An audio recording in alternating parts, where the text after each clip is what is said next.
Right now we're standing in the middle of the DuNah Vineyard. DuNah Vineyard is located on the southwest corner of the Russian River Valley. It is the very last vineyard in all of the Russian River Valley, and it's also right on the very edge of and overlooking the Petaluma Gap. The agricultural history of this particular vineyard is old as far as Western farming goes. 100 years ago, the first apple trees were planted out here, and even at that time, this particular orchard was considered the very edge of what you could possibly plant, but it was also recognized as one of the highest quality and best places to grow the old Gravenstein apple. And to this day, there are still a few 100-plus-year-old Gravenstein apples on this property. Right over the hill, it's the ocean, and there aren't any apple trees after this particular vineyard, nor are there any vineyards at this point beyond here. We are on the edge. Rick and Diane DuNah, they very intelligently went around and collected the best of information, the best of enological and viticultural techniques, and applied it very intelligently to this land. We're just north of what's called the Petaluma Gap, and that's where essentially the foggy wind blows from Bodega Bay down to Sonoma Mountain. We're the southernmost vineyard in the Russian River appellation, but we're also in Sonoma Coast appellations.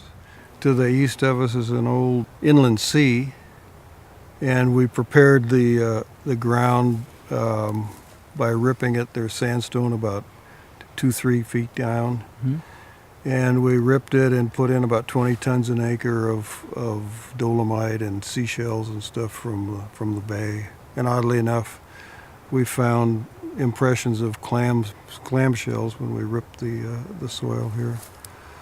We got very small clusters, 50-60 grams, small berries, which produce very intense color and flavor.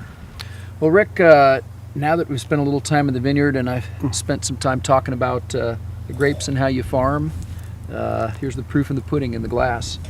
And some of the things that we've seen out in the vineyard, the small berries and the meticulous care, what's called new viticulture that you're practicing, are all very much evident in this very darkly colored Pinot Noir with wonderful full aromas, fresh red berries, which really is indicative of the lower bricks that we're picking at, the lower percent sugar, lower alcohol, and wonderful texture and zippy acidity that only a site like this that's at the junction of 4 different special geographical locations can bring. Well, let's experience some of that wonderful thought. Here's to you and Diane. Thanks to you, and thanks to Diane. Yep. We're a good team. You bet.